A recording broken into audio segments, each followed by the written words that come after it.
ये साल 1938 की बात है। समस्तीपुर का पितौझिया गांव शाम ढलने को थी। एक नौजवान लड़का शहर से मैट्रिक के नतीजे देखकर लौट रहा था। पिता गांव में हज्जाम थे, पढ़ने के बहुत मौके नहीं थे। बहुत जोड़ तोड़ के बाद पढ़ाई चल रही थी। मैट्रिक के नतीजे आए तो मेहनत का रंग साफ दिखने लगा।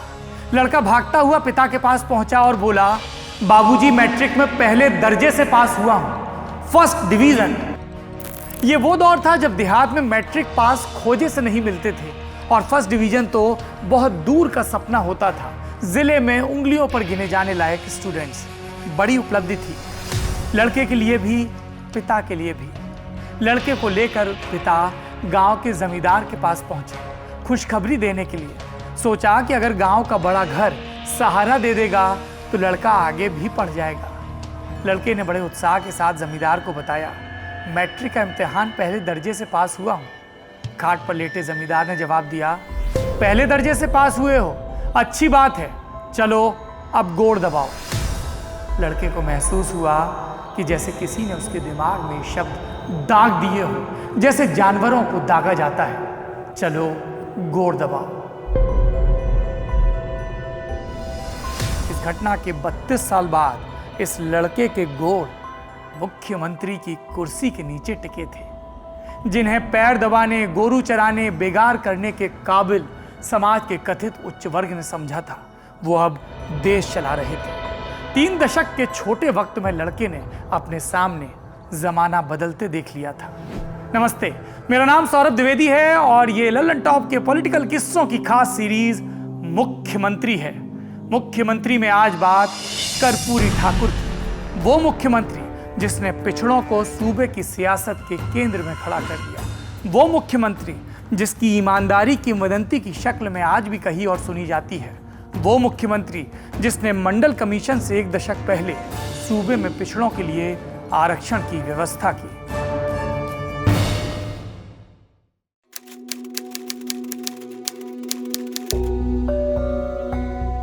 ये साल 1974 था। जेपी की रहनुमाई में शुरू हुए बिहार छात्र आंदोलन की गूंज पूरे देश में सुनाई दे रही थी। आगे की रणनीति क्या हो, इस सवाल पर जेपी के पटना के कदम कुआं स्थित आवास पर एक मीटिंग बुलाई गई। मीटिंग में कांग्रेस संगठन, समाजवादी और जनसंघ, हर सियासी रंग के लोग जमा हुए। साथ में थे चंद्रशेखर, जो इस मीटिंग के लिए खास दिल्ली से पटना पहुंचे थे। इन सब के बीच बेहद आम सा दिखने वाला एक शख्स भी मीटिंग में पहुंचा।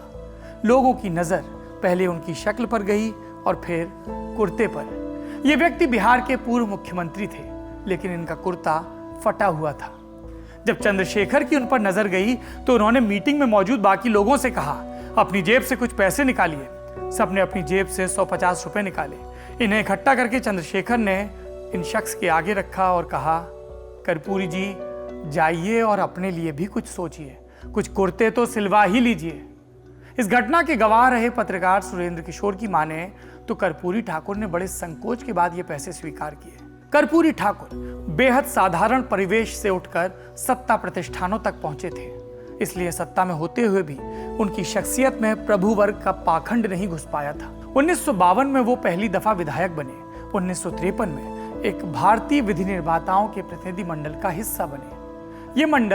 ये प्रतिनिधि मंडल ऑस्ट्रेलिया के दौरे पर जाना था।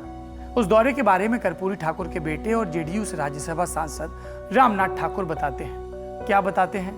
वो कहते हैं कि बाबूजी के पास एक ठीक कोट तक नहीं था। वो विधायक थे, उन्हें डेलीगेशन के साथ जाना था और ऐसे में उन्हें कोट उधार मांगना पड़ा। ऑस्ट्रेलिया के मौसम को लेकर ज्यादा तकलीफ नहीं थी, लेकिन बाद में इसी प्रतिनिधि मंडल को यूरोप जाना था और वहां की ठंड तो सब जानते थे। ऐसे में जो उधार का कोट था वो पहनकर कर्पूरी ठाकुर विदेश पहुंच गए। और विदेश में क्या हुआ? जब वो युगोस्लाविया पहुंचे तो वहां कड़ाके की ठंड में उन्होंने कोट पहना। ये कोट पहनकर वो युगोस्लाविया के उस वक्त के राष्ट्रपति मार्शल टीटो से मिले। जब टीटो ने ये देखा तो उन्होंने फौरन कर्पूरी ठाकुर को एक नया कोट उपहार के तौर पर दिया। कर्पूरी ठाकुर के सादेपन और ईमानदारी के ऐसे कई किस्से हैं, लेकिन क्या वो सियासत के खटकर्मों से भी इसी तरह से सादेपन के साथ गुजर पाए? नहीं। राजनीतिक विद्वान कहते हैं कि सियासत के मामले में कर्पूरी ठाकुर की कोई सानी नहीं थी। कर्पूरी ठाकुर की सियासत समझने के लिए आइए दाखिल होते हैं 1970 के साल में।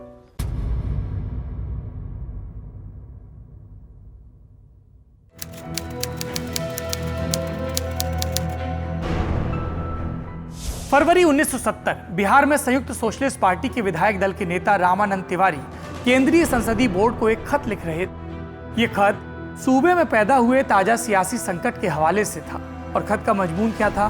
The foundational ethos of Jan Sangh is communal tension and hatred. It is unacceptable for SSP to form a government with Jansangh.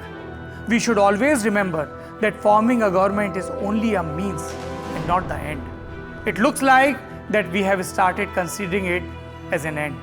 तब बोलो आप ये कि जनसंघ जैसी सांप्रदायिक पार्टी के साथ मिलकर सरकार नहीं चलाई जा सकती, इसलिए संसोपा सूबे में सरकार बनाने की पहलकदमी नहीं करेगी। पर माजरा सिर्फ इतना था क्या? इस कहानी की शुरुआत 1969 के विधानसभा चुनाव से हुई। इस चुनाव में बिहार की जनता ने किसी भी एक पार्टी को स्पष्ट बहुमत नहीं दिया। खंडित जनादेश था, सत्ता की उठापटक थी। नतीजे के 4 महीने में 2 मुख्यमंत्री बदल चुके थे और जुलाई 1969 में राष्ट्रपति शासन लग चुका था। इस विधानसभा में बहुमत के लिए किसी भी पक्ष को चाहिए थे 160 विधायक और विपक्ष उसकी गणित क्या थी?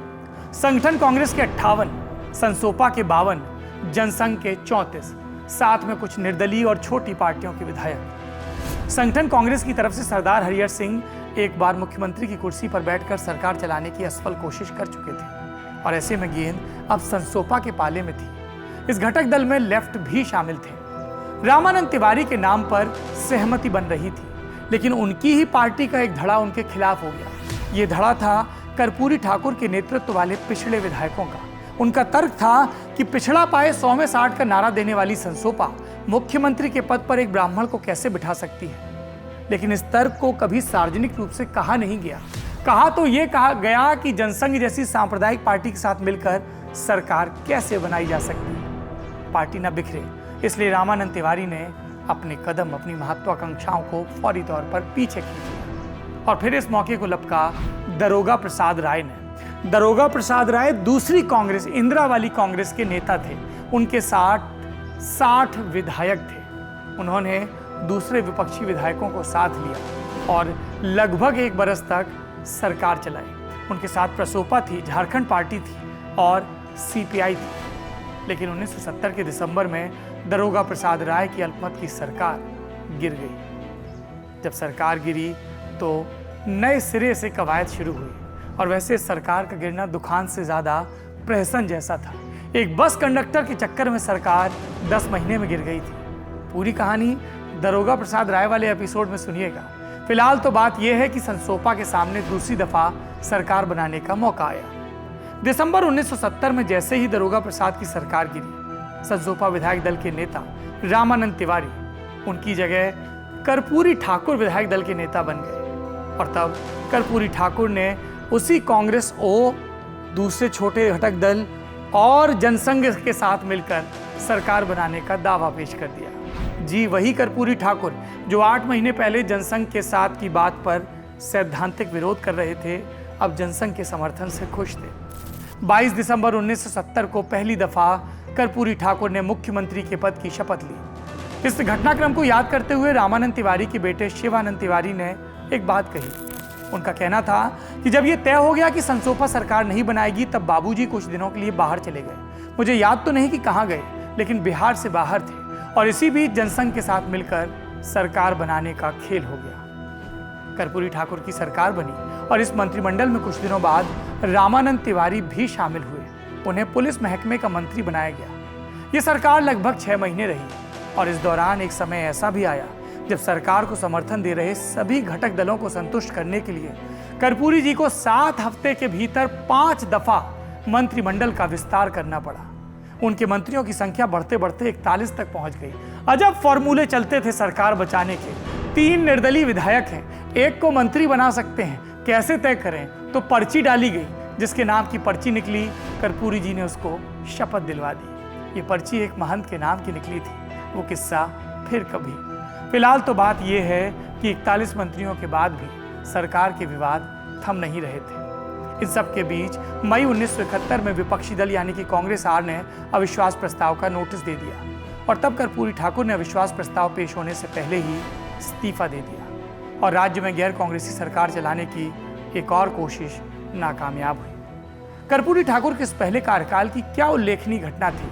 राज्य सचिवालय में शामियाना लगाकर बेरोजगार इंजीनियरों को सामूहिक रूप से नियुक्ति पत्र दिया जाना। लंबे समय से राज्य सरकार ने इंजीनियरों की बहाली नहीं की थी। बहुत से नौजवान इंजीनियरिंग की डिग्री लेकर बेरोजगार बैठे थे। लिहाजा कर्पूरी ठाकुर ने एक ही दिन सचिवालय में सबको अपॉइंटमेंट लेटर पकड़ा दिए।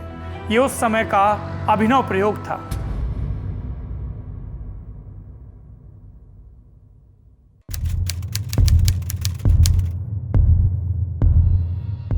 साल 1967 बिहार के उप मुख्यमंत्री दिल्ली में थे और एक कमरे के बाहर बैठे आम मुलाकाती की तरह इंतजार कर रहे थे। इस बीच कमरे के भीतर से एक आदमी निकल कर आया और कहा, डॉक्टर साहब की तबीयत खराब है, वो नहीं मिलेंगे। इस मुलाकाती का नाम था कर्पूरी ठाकुर और नासाज तबीयत वाले डॉक्टर का नाम डॉक्टर राम मनोहर लोहिया और कर्पूरी को इत्तला देने वाले शख्स का नाम था उर्मिलेश झा। 1967 के विधानसभा चुनाव में कांग्रेस के लिए धक्का था। 9 सूबों में कांग्रेस ने सत्ता गंवाई थी।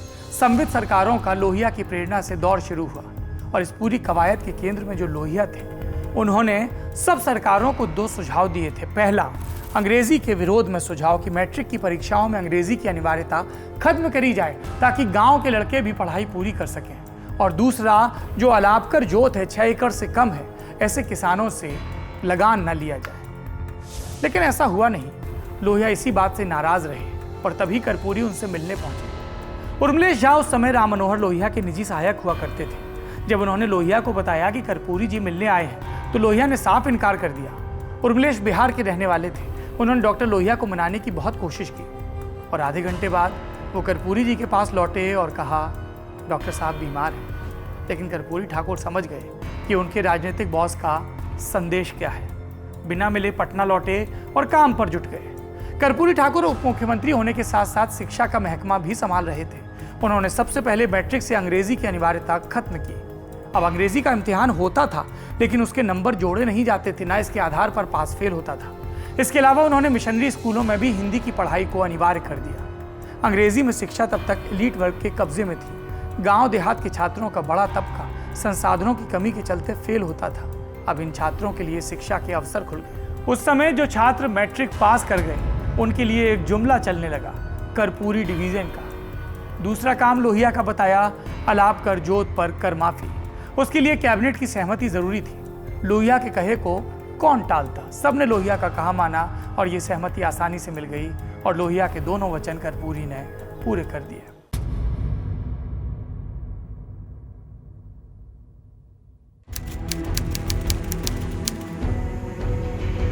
दिसंबर 1977 मधुबनी के फुलपरास विधानसभा सीट पर उपचुनाव हो रहे थे। 6 महीने पहले हुए विधानसभा चुनाव में यहां से जनता पार्टी के प्रत्याशी देवेंद्र प्रसाद यादव जीते थे 34,993 वोटों के बड़े अंतर से।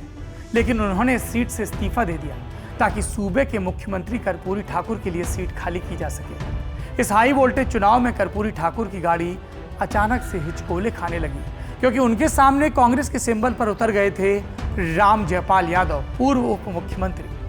इस विधानसभा में 35,000 के लगभग यादव बिरादरी के वोट थे और ये निर्णायक थे। कांग्रेस ने इसी बिरादरी से उम्मीदवार उतारा तो चुनाव फंस गया। कर्पूरी ठाकुर के पक्ष में केंद्रीय गृह मंत्री चरण सिंह समेत सूबे के सब कैबिनेट मंत्री प्रचार में उतरे। 18 दिसंबर के दिन वोटिंग हुई। वोटिंग में तनाव साफ महसूस किया जा रहा था। पर्यवेक्षकों ने कहा कि सरकारी स्तर पर खूब मैनेजमेंट भी हुआ। इस देश के एक बड़े नौकरशाह पीसी अलेक्जेंडर अपनी किताब policing in India in the new millennium में लिखते हैं, फुलपरास उपचुनाव में बिहार सरकार के कई मंत्री कैंप कर रहे थे। चुनाव के दिन उनकी सरकार की एक महिला मंत्री ने बूथ पर तैनात पुलिसकर्मी पर रौब झाड़ते हुए कहा, तुम नहीं जानते क्या मुझे, मैं बसंती हूं। और इस पर पुलिसकर्मी ने जवाब दिया, मैं भी गब्बर सिंह हूं। खैर, ये तो हंसी ठिठोली की और राजनीतिक दबाव की बात हो गई। कर्पूरी ठाकुर ये चुनाव जीतने में सफल रहे और उनकी मुख्यमंत्री की कुर्सी पर छाए संकट के बादल एक बार के लिए छट गए। लेकिन दूसरी दफा मुख्यमंत्री की कुर्सी पर पहुंचना उनके लिए इतना आसान नहीं था।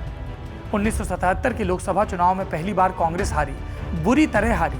इस चुनाव में जीत हासिल की कई विपक्षी दलों के गठजोड़ ने। सोशलिस्ट पार्टी, संगठन कांग्रेस, जनसंघ, स्वतंत्र पार्टी, भारतीय लोकदल और कांग्रेस फॉर डेमोक्रेसी, इन सब के मर्जर से बनी जनता पार्टी।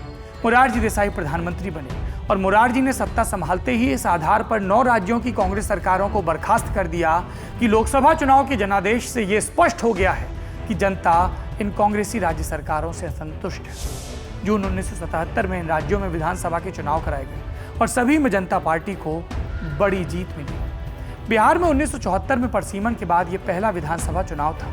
इस परसीमन में विधानसभा सीटों की संख्या भी 318 से बढ़कर 324 कर दी गई थी। इन 324 सीटों में जनता पार्टी ने जब चुनाव लड़ा तो 2/3 बहुमत हासिल किया, 218 सीटें हासिल की। फिर सवाल उठा, अगला मुख्यमंत्री कौन? बिहार जनता पार्टी में उस दौर में 3 धड़े थे। पहला जनसंघ का, इस धड़े से कैलाशपति मिश्र अपनी उम्मीदवारी जता रहे थे। दूसरा धड़ा कांग्रेस ओ का, इसने सत्येंद्र नारायण सिंह का नाम आगे किया। और तीसरा सबसे बड़ा गुट लोकदल का, और इसका नेतृत्व कर रहे थे कर्पूरी ठाकुर। केंद्र से नानाजी देशमुख को पटना भेजा गया जनसंघ के नेता, ताकि बिना किसी सियासी खून खराबे के ताजपोशी हो जाए। नानाजी ने सबसे पहले तो अपनी पार्टी के कैलाशपति मिश्र की उम्मीदवारी खत्म की। इसके पीछे केंद्र के स्तर पर हुआ एक फॉर्मूला, एक सहमति थी।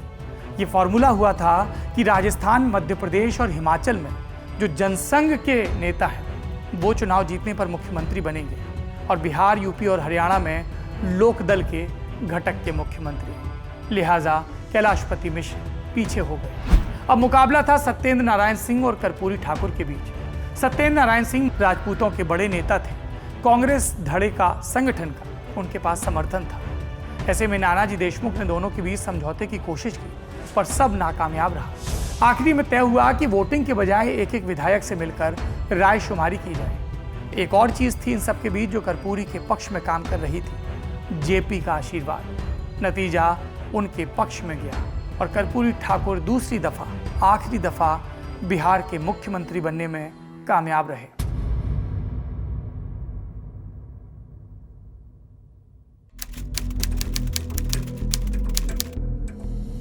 अक्टूबर 1978 मंडल कमीशन की सिफारिश लागू होने में अभी एक दशक से ज्यादा का वक्त था, लेकिन बिहार में अगले पिछले की राजनीति उबाल पर थी और इसकी वजह मुंगेरी लाल कमीशन की रिपोर्ट। इस कमीशन की सिफारिशों पर अमल करते हुए कर्पूरी ठाकुर ने सूबे में पिछड़ों के लिए 20% आरक्षण की व्यवस्था कर दी। इतना ही नहीं, ओबीसी के लिए जो 20% आरक्षण तय किया गया था उसमें भी 2:3 का अनुपात रखा गया, यानी 2 भागों में बांटा गया दबंग पिछड़े वर्गों को, यादव, कुर्मी, कुशवाहा और वैश्य समुदाय, और 8% के इनके अलावा जो बाकी थे उनके लिए 3 के रेशियो में रखा गया। इसमें खुद कर्पूरी ठाकुर आते थे और हिंदू और मुस्लिम संप्रदाय की दूसरी पिछड़ी जातियां, इनके लिए 12% कोटा, 8% में दबंग जातियां पिछड़े वर्ग की और 12% में अति पिछड़ी जातियां। इसके बाद पूरे बिहार में बवाल मच गया। जगह जगह कर्पूरी ठाकुर के खिलाफ प्रदर्शन होने लगे। पिछड़े वर्ग के लोग भी प्रदर्शन कर रहे थे इस आंतरिक भेदभाव के खिलाफ, और सवर्ण तो कर ही रहे थे। जनता पार्टी के अंदर भी कर्पूरी ठाकुर के खिलाफ माहौल बनने लगा। यहां तक कि जिस जनसंघ के घटक ने कर्पूरी ठाकुर को मुख्यमंत्री बनाने में सहयोग दिया, उसी के अधिकांश विधायक उनके खिलाफ हो गए और सड़क पर विरोध का यह आलम था कि मुख्यमंत्री को गालियां दी जा रही थी। इस घटना पर रोशनी डालते हुए इंडियन एक्सप्रेस के Patna bureau chief, assistant editor और राइटर संतोष सिंह अपनी किताब रूल्ड और misruled, story and destiny of Bihar में लिखते हैं कि कुछ लोग कर्पूरी ठाकुर के इतने खिलाफ हो गए कि जाति सूचक नारे लगाने लगे। मसलन कर्पूरी कर्पूरा छोड़ गद्दी उठा उस तरह। कर्पूरी अपने फैसले पर इसके बावजूद टिके रहे, लेकिन एक और फैसला था जिस पर टिके रहने की वो हिम्मत नहीं जुटा पाए। ये फैसला था जमीन की हदबंदी का। 1952 में जब कर्पूरी पहली दफा विधायक बने तब उन्होंने विधानसभा में जमीन की हदबंदी पर प्राइवेट मेंबर बिल टेबल पर रखा था। जाहिर है ये बिल पास नहीं हुआ, लेकिन अब कर्पूरी 2/3 बहुमत वाली सरकार के मुख्यमंत्री थे, लिहाजा उन्होंने जमीन हदबंदी कानून को पास करवाने का फैसला किया। ये होता तो जमीन पर मिल्कियत की सीमा तय होती। इस बिल के जरिए बड़े जमींदारों से जमीन छीनकर भूमिहीन किसानों में बांटी जाती है, लेकिन पिछड़े वर्ग की 3 प्रभुत्वशाली जातियां, यादव, कुर्मी और कुशवाहा, उनके पास भी बड़ी तादाद में जमीन थी। जनता पार्टी के विधायकों में इस बिरादरी के खूब विधायक थे। इसके अलावा अगली जातियों का विरोध तो लाजमी था। ऐसे में कर्पूरी अपनी मंशाओं के बावजूद आगे कोई कदम नहीं बढ़ा पाए। बहुत बाद में जब उनके करीबी प्रोफेसर उदयभान त्रिपाठी ने इस हवाले से उनसे सवाल किया तो कर्पूरी ठाकुर का जवाब था कि मेरी ही कैबिनेट में पिछड़ी जाति के कई मंत्री इस बिल के विरोध में मेरी हत्या कर देते। इसका शाब्दिक अर्थ न निकाला जाए, विरोध के परिमाण के स्तर पर अर्थ निकाला जाए।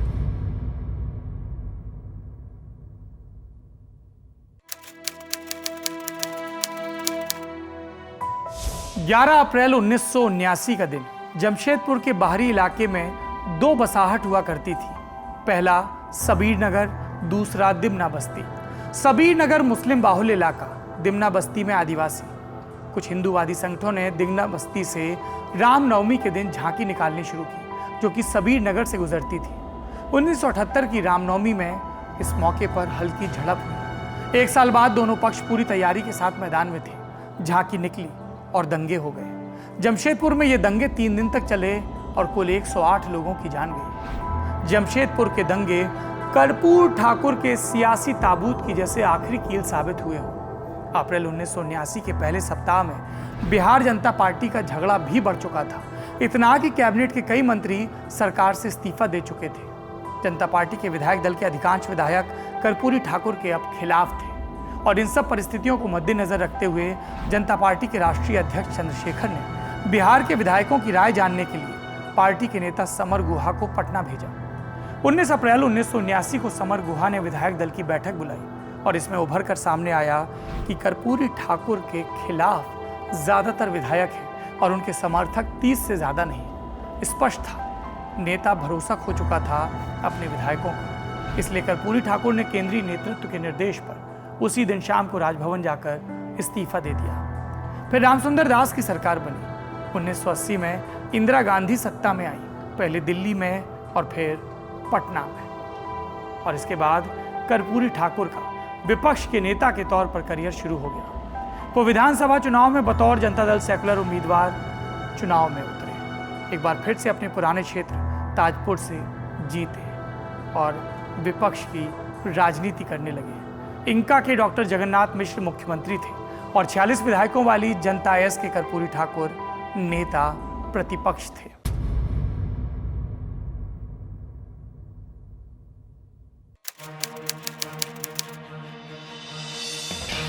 तारीख थी 5 मार्च 1979। पटना के चीफ जुडिशियल मजिस्ट्रेट के कोर्ट में कोर्ट के कामकाज की शुरुआत आम दिनों की तरह हुई, लेकिन थोड़ी देर बाद वहां हंगामा हो गया। 35 साल की नेपाली स्कूल टीचर प्रेमलता राय ने मुख्यमंत्री कर्पूरी ठाकुर पर बलात्कार का इल्जाम लगाते हुए एफआईआर दर्ज कराई। इसके बाद बिहार के सियासी इलाकों में हंगामा मच गया। प्रेमलता राय ने एफआईआर में जो बातें लिखी वो इस तरह से थी। भारत में इमरजेंसी के दौरान कर्पूरी ठाकुर कुछ दिनों तक नेपाल की राजधानी काठमांडू में प्रोफेसर एस.एन. वर्मा के घर में रुके थे। उसी घर में मैं भी रहती थी। 20 जुलाई 1975 को मैं एक शादी समारोह में गई और रात में नशे की हालत में वापस लौटी। नशे की हालत में ही घर में रह रहे कर्पूरी ठाकुर ने मेरा रेप किया। मेरे होश आने पर वो पकड़े गए और तब उन्होंने मुझसे शादी का वादा किया, लेकिन अब वो अपने वादे से मुकर रहे हैं। इस एफआईआर में प्रेमलता राय ने बिहार सरकार के मंत्री महावीर प्रसाद, जनता पार्टी के नेता वैद्यनाथ पांडे और बिहार के डीजीपी राजेश्वर लाल का नाम भी दर्ज कराया और कहा कि ये सब लोग मुझ पर मामले को दबाने के लिए अलग अलग तरह से दबाव बना रहे हैं। इसके बाद इस मुद्दे पर खूब सियासत हुई, राजनीतिक गलियारों में और चौक चौराहे पर। उधर कोर्ट में इस मामले पर न्यायिक प्रक्रिया के तहत सुनवाई शुरू हुई। लगभग 1 साल तक मामला चला और 7 मई 1980 को कोर्ट ने यह कहते हुए मामले को बंद कर दिया कि यह मुकदमा कर्पूरी ठाकुर की इमेज खराब करने के इरादे से दायर किया गया था। इसके पीछे कोई आधार नहीं था।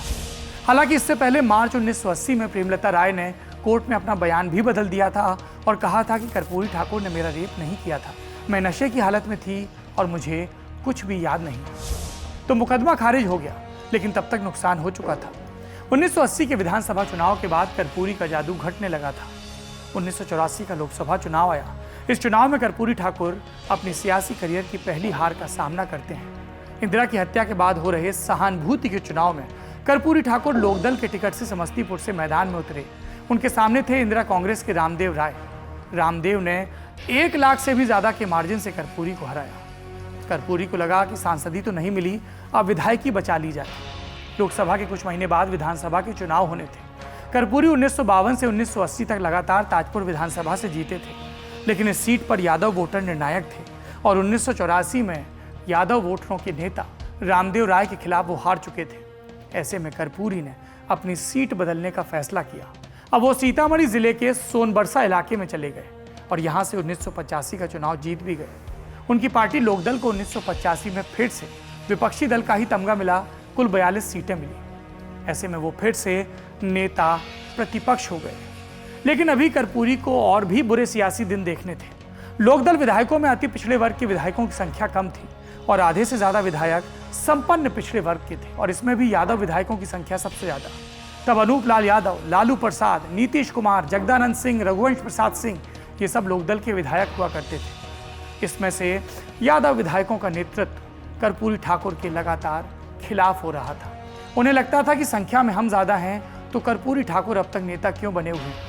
वरिष्ठ पत्रकार संकर्षण ठाकुर अपनी किताब बंधु बिहारी में लिखते हैं कि लालू प्रसाद पीछे पीछे अक्सर कर्पूरी ठाकुर को कपटी ठाकुर कहा करते थे। ऐसे में एक बदलाव हुआ।